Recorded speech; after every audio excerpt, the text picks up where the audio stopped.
All right, and welcome to today's Midday show. I'm Jeff Everett. He is Mark Messina. We're still separated, but it feels like we're so close together, does it not? You look like an NBA player during like pregame warmups with your headphones on like that. Is that that was better than what I was going to say you look like, because the basement setup with the old wooden door and the wallpaper, you look like you're straight out of like the Wonder Years or like some show from the 70s. Close. Yeah, that's kind of my life. That is my life of the Wonder Years. So, very close. Today we're going to talk about esports. You and I, we've never really talked about esports. I'm curious to see your opinion of it because I know your son is pretty into gaming. Is he not? Yes. Okay. It is. I will say this before we even get. Well, go ahead. Give us the other rundown, Yeah. and then So we're going to talk about esports because a local college just won their first championship. I also want to talk about a condom company that is pivoting for its survival. I think you'll like this one. And then I also want to talk about China. Let me just jump in. I like it already. I don't even know where the story's going. Yes, big pivot from the condom company. And then we're also going to talk about China is claiming that they have proof of water on the moon. And then I also want to talk about the Golden Globes. Whenever there's an award show, you and I like to go over the winners at the end of the show. Before we get to all of that, Mark, how are you feeling today? Well, I mean, personally, I feel okay. I was at a viewing this morning, so that, for the father of a friend of mine, which always sucks. Then my phone has just been it's just been rapid fire of all of a sudden kids who can't play basketball tonight, and we have a game, and that is disheartening. So who knows?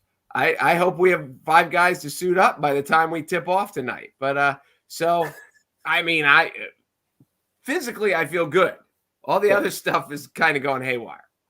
Yeah, we are certainly going. I said to you right before the show started, more people in my life are sick than not sick. Like if I went through all my family and friends and people that I'm in contact with, and more of them are either have the flu, have COVID, have some sort of symptom than not. So we are, I guess the best way to put it is I feel like we're in the thick of it right now. Well, I think too, my one daughter doesn't feel very good. She's with her mom right now. So I've kind of dodged that bullet. But yeah, there's this, how back before COVID existed and we just had normal sicknesses and you kind of knew if you got the stomach bug, you got it once a year. And you had it. And once you had it, you weren't getting it again. And it almost seems like that way with this Omicron or however the heck you say it.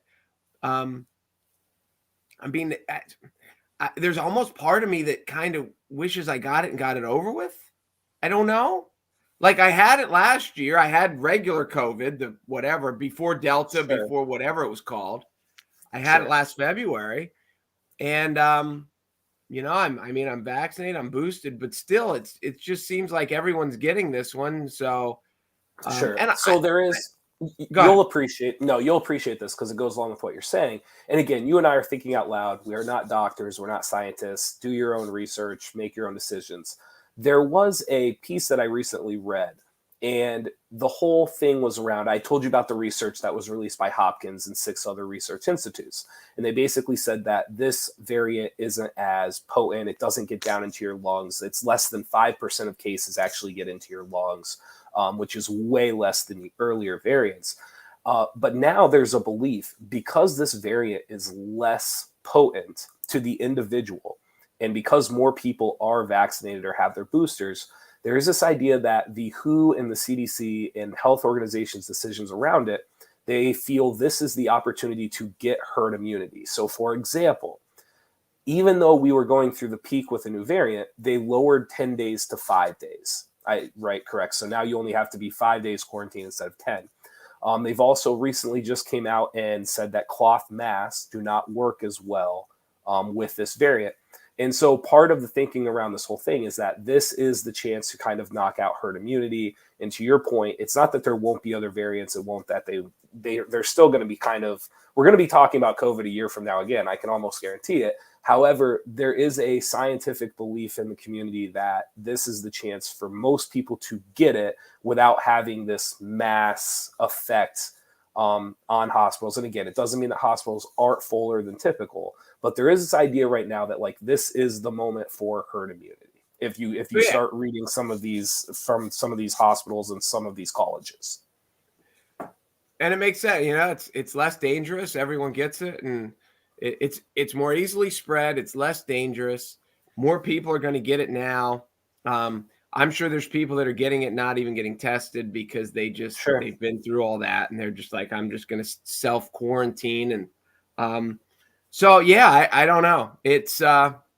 It is going to be an interesting January, February, March until we can get back outside again. It's going to be very interesting.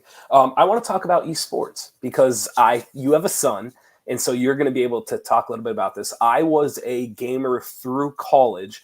I think I've told you the story before. The week before before graduation in college, I got what is called the red ring of death. So for anybody who's unfamiliar with video gaming, on the original Xbox 360s, there was a light around the power button. And when it blinked red, it meant that it was done. Basically, you had to send it back in to get it fixed, or you had to buy a completely new platform. And I got the red ring of death a week before college ended, and I saw that as a sign.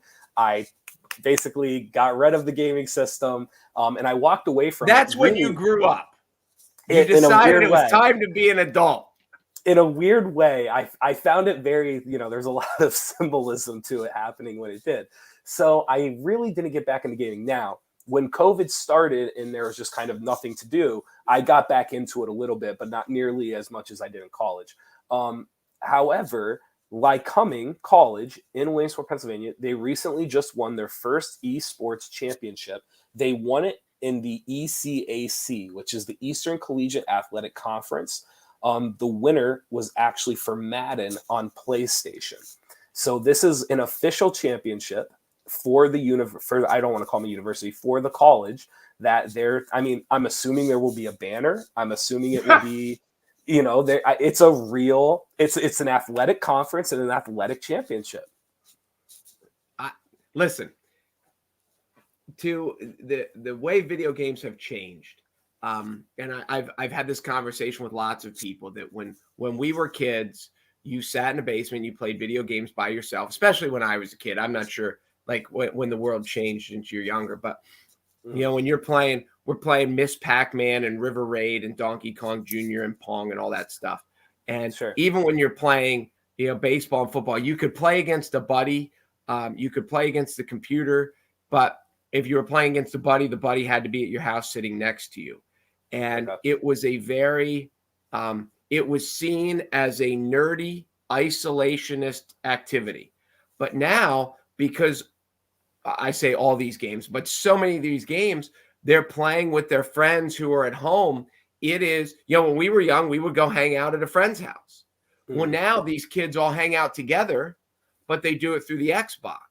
So it is a social, it's, in a way, they're being way more productive playing their video games as a team in Fortnite than we were sitting at Joe Schmo's house, flipping through the channels, seeing if we should rent a movie. So yeah, the connotation of the lazy, unsocial, sit in the basement, play video games is so different now because it's not unsocial. And so that's the first aspect. The second aspect is there's a mentality to our old generation of why would we sit around and watch people play video games? But how really different is it than sitting around and watching Alabama and Georgia play? It's really not that different. I mean, we know it's different because those are real people and these are computer generated, but we're looking at a flat screen. We're watching people move around. I don't know. It's my generation is having a tough time coming around to it. But when I sit down and think about it, it's not that crazy. So to your first point, I think you've met my cousin before, and I'll put him on. I don't even know if it's putting him on blast because I don't even see this as a negative thing. He has, in the last 2 summers, I'm pretty sure he's up to 3 weddings, and he has been in the wedding party. And his introduction to the group or to the groom or to that like friend group was through online gaming. Most of these weddings that he is in, he did not meet them in person. He was playing a video game. They started playing together. They introduced. They would play 2 times a week. And all of a sudden, like a year and a half later, the guy asked him to be in his wedding because who does he talk to the most? He talks to my cousin while he's playing video games. So it has transcended. It has gone from just like being in the basement with your friend to literally my cousin is in multiple weddings because of his online gaming friendships. You know, that's ridiculous. Here's my latest ridiculous story of this. My son and one of his friends, and we were going somewhere. So I had my son and his friend in the car, and his buddy is making fun of them. He said, because they had a Fortnite team of 4 guys. And he's like, you sucked, and the other kid sucked. Our team was carried by me and an 8-year-old. And the 8-year-old is the little brother of another teammate of theirs. So I said, I don't understand this. Do you just go on and find people willing to play? They said, no, we were all at the girls' basketball game. And the older brother was there that's on their team. The younger brother, who's 8, that was there. And they were like, hey, when we go home, who wants to play Fortnite? And they couldn't find a 4th. And the 8-year-old's like, I'll play. So they're like, okay. So they went home and logged on. And there's these 3 high school kids and a 2nd grader playing Fortnite together. And apparently the 2nd grader is good. So yes, it is a bizarro world for old people. Like, well, maybe not for you, but for me, it's insanity. But yes, I totally understand. I think there's nothing different now. Now, beforehand, some of like the Donkey Kong stuff, some of the 2D games that were very simplistic, I don't know if I could sit and watch people play those. But the games that people play now, like the origin games, like the world building games, and even some of the sports and strategy games, they're so much more realistic and there's so much more going on. I don't think there's much difference between watching Alabama, Georgia last night or watching 2 dudes play Madden. It's very, maybe the reward and what's at stake isn't as high, but it's not that different. We used to, in college, our big one was NCAA football, and we had dynasties there was 7 or 8 of us, and we would go like 15, 20 years into these dynasties with like recruiting and coaching. And it was, it is certainly more realistic now, and it is certainly much more community driven now than maybe what it was 15, 20 years ago. And when I hear that story, I'm thinking your 7 or 8 guys in college needed a little more female interaction. That's what I'm thinking. It doesn't take that long to play a game, though. So think of it. Do you remember how much downtime you had in college? Not much. I don't know. I don't remember downtime. I was busy. Yeah. Okay.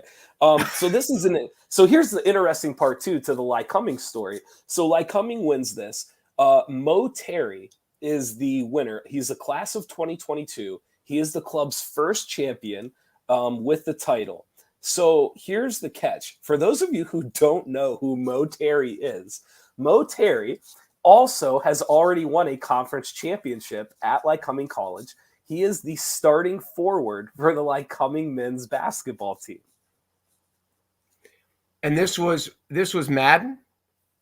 He won it. I believe he won it in Madden. Let me make sure. Yes. So the season wrapped up with Mo Terry winning the conference title in Madden 21 on PlayStation. Quote, winning the ECAC Madden Championship was more than just a win and a trophy to me, said Mo Terry. I gained a new family with this esports club.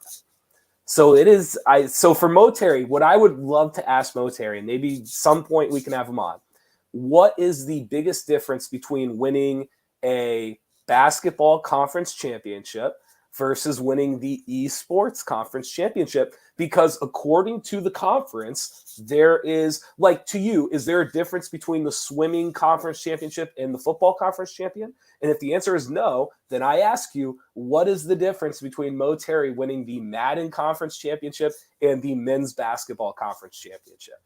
See, if I was asking Mo one question, it would be, what's your GPA?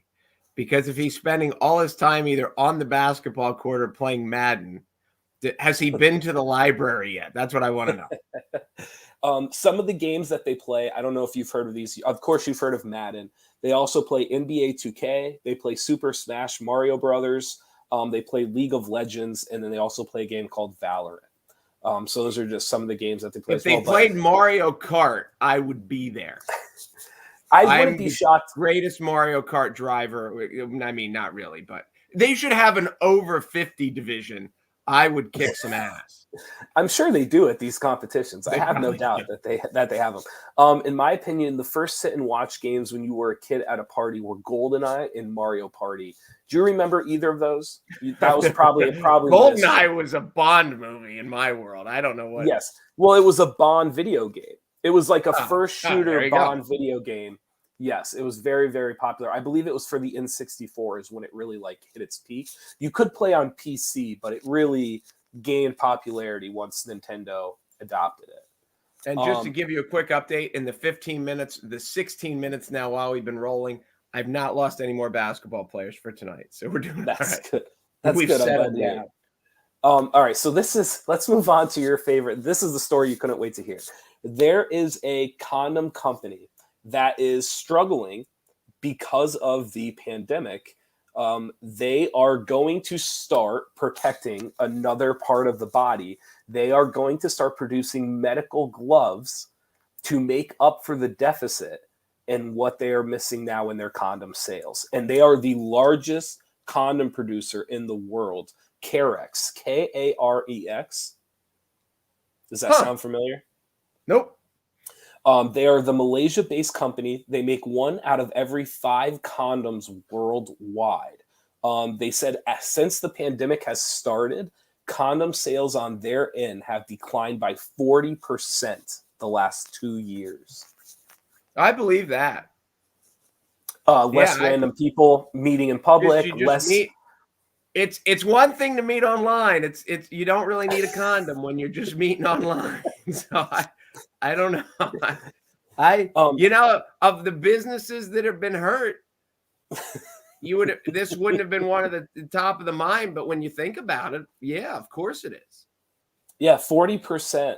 It's amazing they're still holding up, losing 40% of their sales. They said one of the biggest one has been their whole sales with hotels is one of the biggest reasons for their struggles. They do wholesales with hotels? Apparently. That's what it's saying here. Nowadays, you check into a hotel, you don't get a mint on your pillow anymore. You get a. I guess not. It says it's 2 biggest reasons: hotel closures and wholesales declining, and then the other one is government handout programs being discontinued. And you know what the third one is? The Olympics. What's the third one? The Olympics. Is that what it was? They couldn't. What happens in the Olympics again? You've never heard these stories? No, we talked about it. But what is it like? They've been warned up because they don't want to do anything before they go run? Well, yeah, I mean, these people that are just like, how do we say it? It's like people that go to college. There's like 5 of them that think they can graduate at the top of the class, and the rest of them are just there to get a degree and live it up. That's the way there are so many people. We watch the Olympics and we see the finals and we see the medal stands. There are tons of athletes who know they have no chance to win. Their whole goal was to get there. And they are around the world with all these like robust, perfectly chiseled and fit and healthy people in the prime of their lives. And they go run 1 heat of the 800 and then they're done. And that's it. And they might have said it, but they know. So then they have like 10 days to live it up, and they can either go home to their country or they can live it up for free. So they live it up. And if you've seen I think ESPN, the magazine, did an article about it. Like you can Google these articles and find them, and the numbers of it's like when Wilt Chamberlain gave his numbers and you're like, there's no way. When they talk about the numbers of condoms that are handed out in the Olympic Village, obviously tens of thousands of them don't get used. But when you hear the numbers that you're like, what in the world?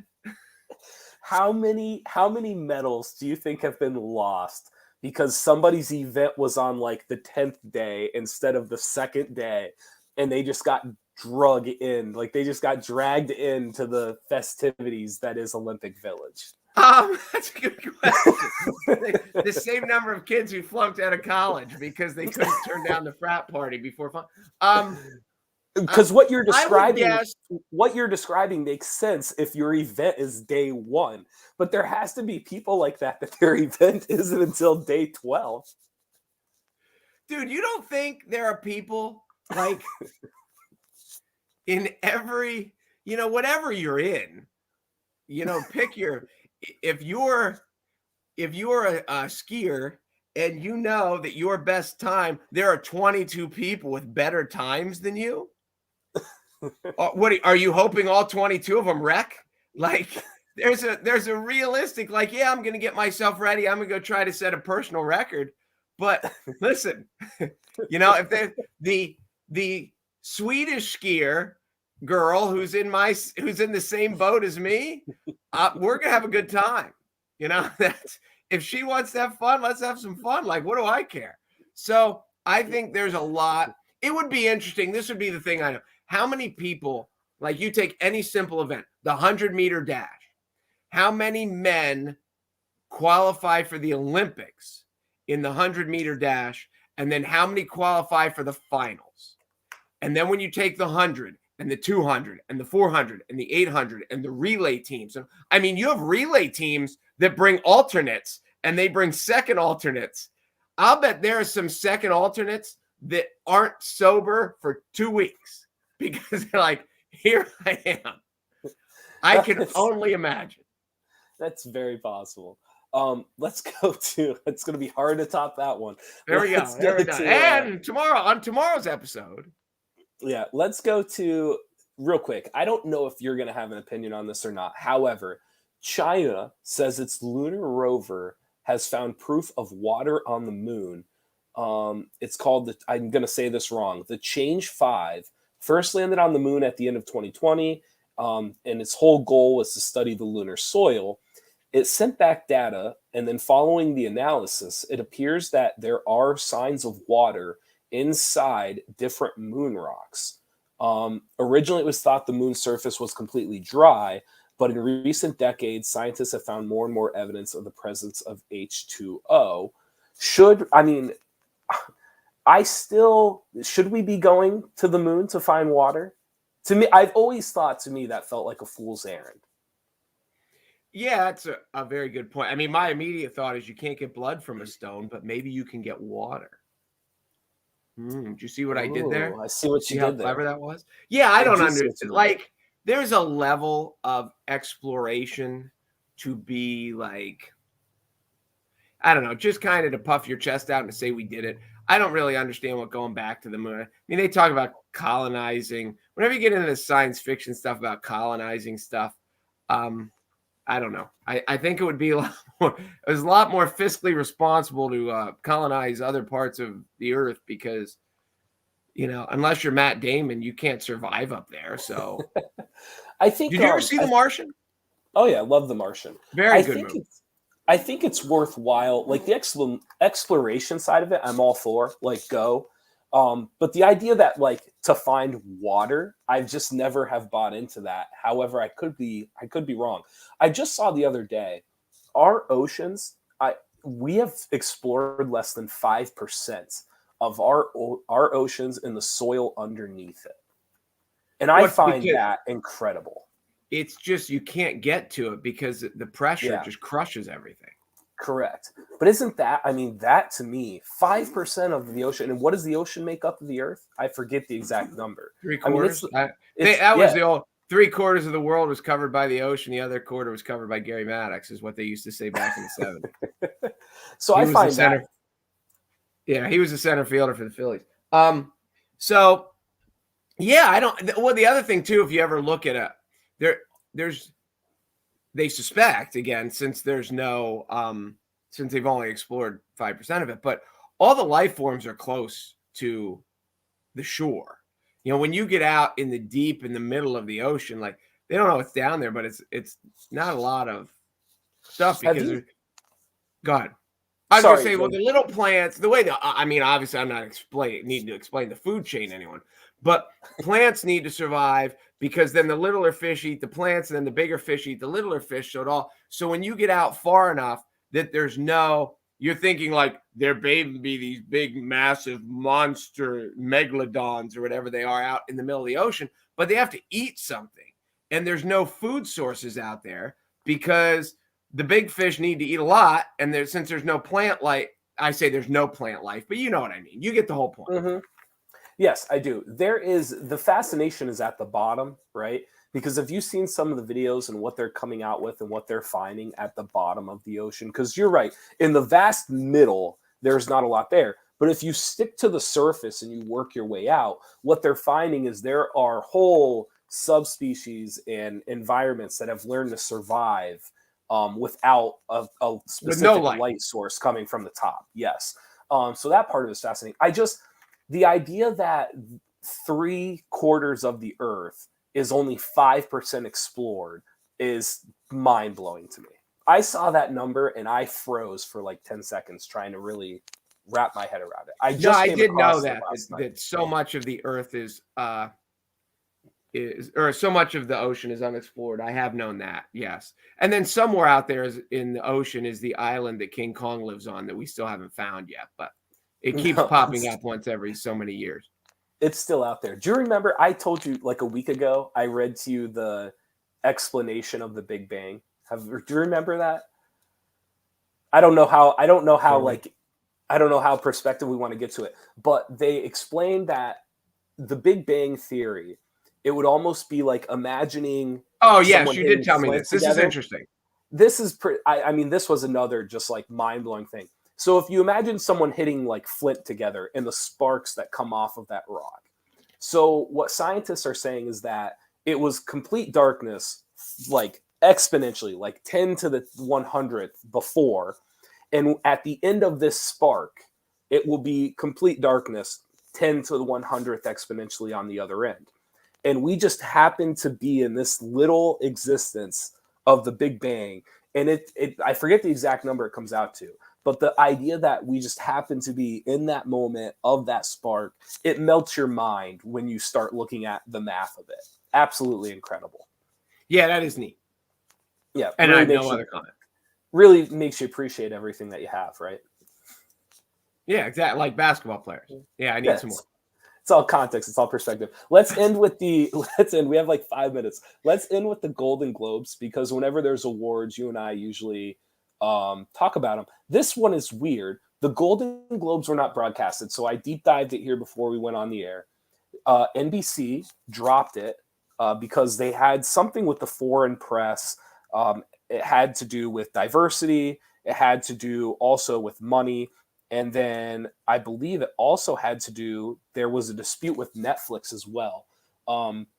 The Golden Globes went to an actual set for Netflix, and I guess word got out, and it was seen as like a competitive disadvantage that the Golden Globes would go like talk with Netflix. And so if you're another organization or broadcast, right, if you're NBC, if you're HBO, whatever you may be, why are the Golden Globes going and visiting Netflix? Whereas, we're doing the same thing, but they've never wanted to visit us. So there were a lot of things up in the air about it. My question is, if you're an awards organization, what do you do when nobody cares about your awards anymore? Because it kind of feels that way with the Golden Globes.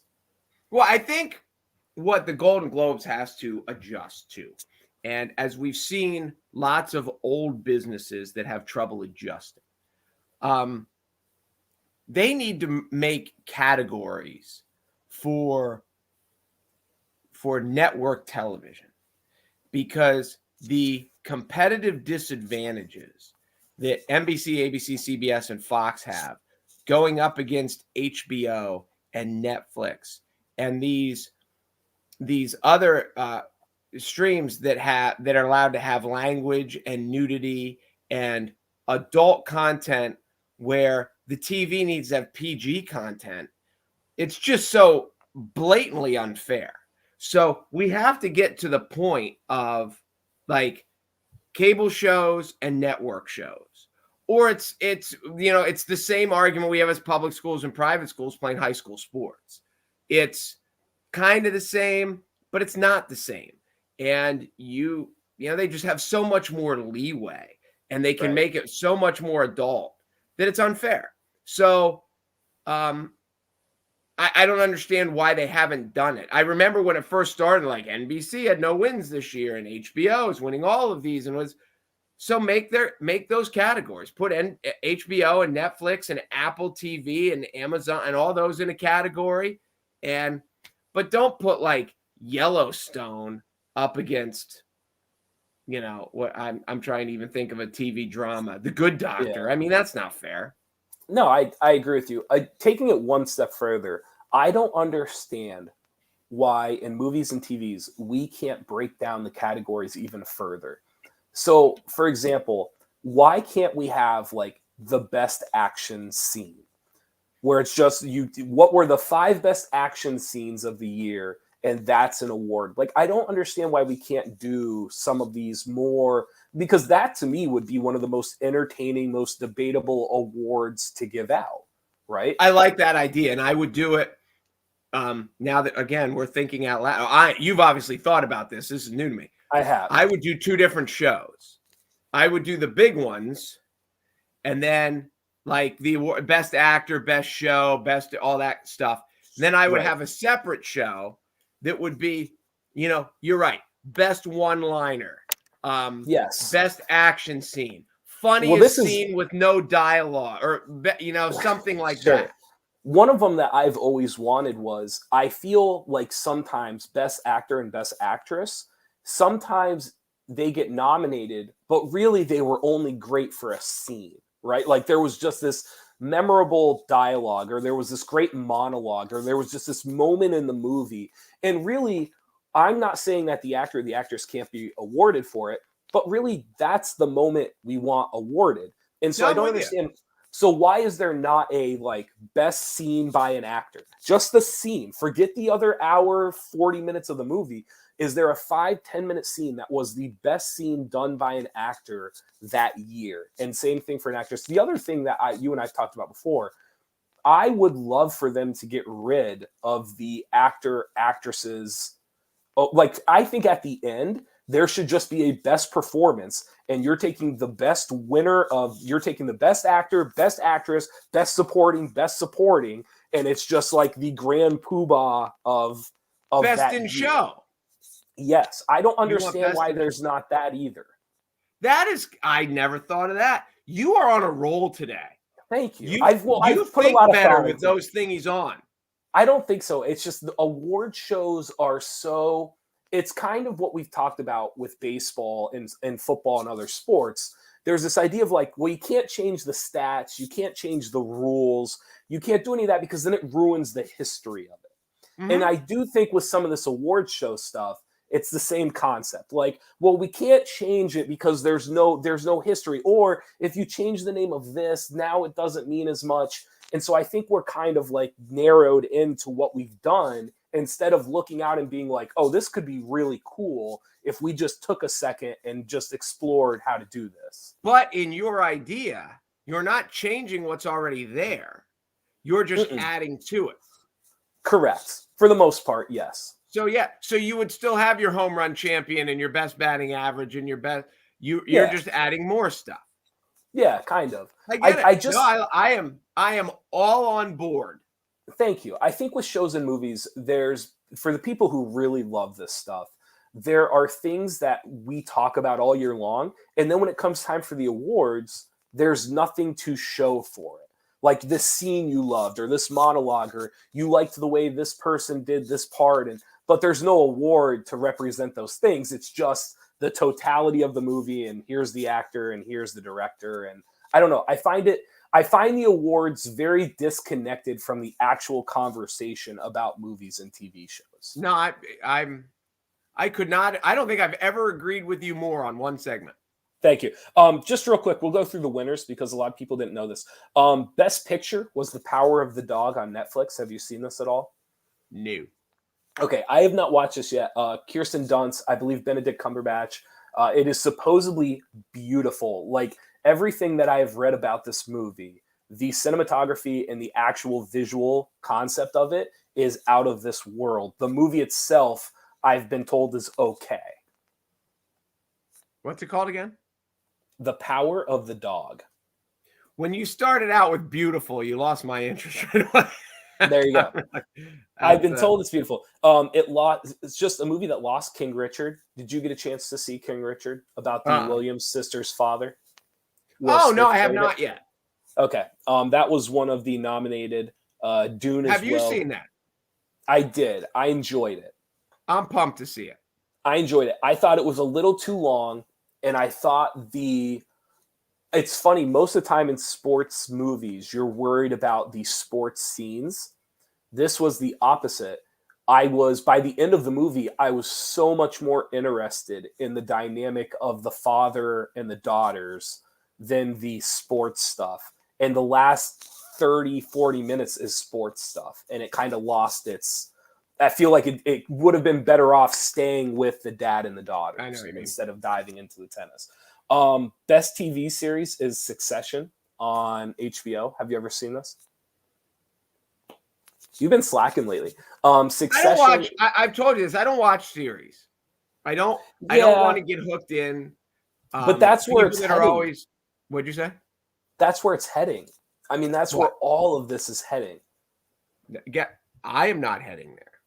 I understand that, but your best scripts and books and storytelling is heading to series.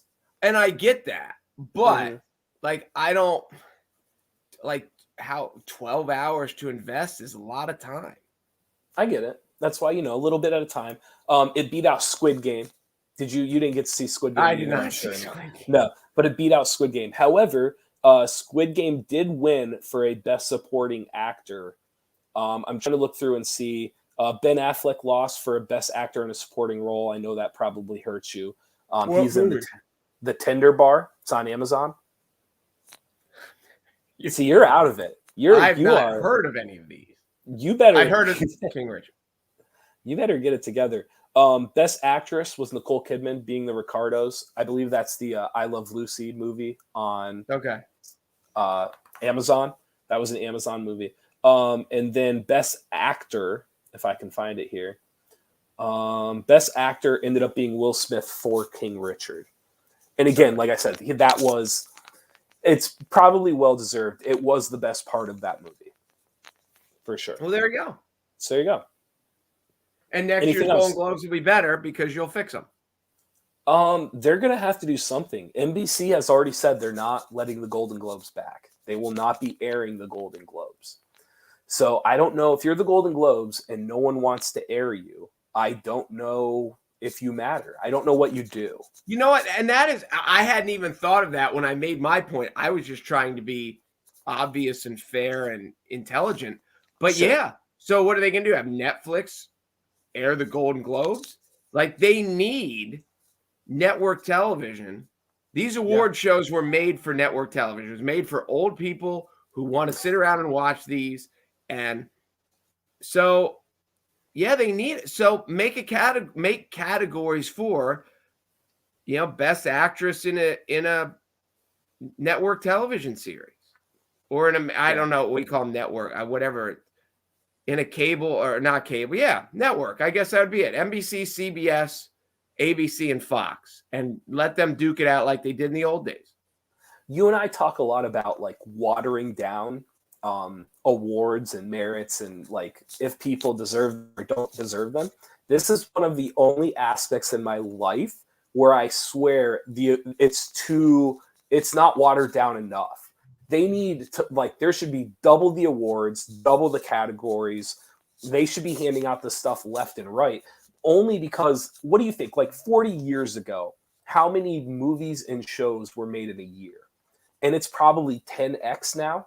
I mean, it is the amount of material and content that's being created for video, and the idea that they're still the same number of awards and the categories haven't shifted when it's bonkers to me. So. I'm with you. Okay. Anything before we head out? Nope. It's time for lunch. It is time for lunch. Heather had a good idea before we go. They can live stream on YouTube and or Facebook. People watch live streams all the time now. Really good point. That would be but interesting to see. They wouldn't get nearly as many. They wouldn't get the revenue dollars, but they certainly, depending on who they got to advertise, could it compete with what they were getting from NBC or whoever? Do you know how many people 65 and up they would lose? Because they can't find it. Well, no, Facebook, they won it. Facebook would be very close. I guess, but like, I don't know. I don't watch live streams on Facebook. You still got to find them. It's not nearly easy. They would be nuts to take them off NBC. Yeah, but it's done. They'd be nuts. NBC's saying no. Well, because they have to work it out. 10, 15 years from now, yes. It's all going that way, and it probably will be all live stream. But, for right now, it's crazy. If the Academy Awards ain't coming off network television, they'd be crazy. Yeah. No, interesting. It'll be very, very curious to see what happens to the Golden Globes in the next year or so. Thank you guys for watching the Midday Show. Thank you to Weiss Markets for being our sponsor. And be sure to go to NorthcentralPa.com for all of your local news. That's it. That's all you got for us. I'm Jeff Everett. He's Mark Messina. And we will see you guys manana.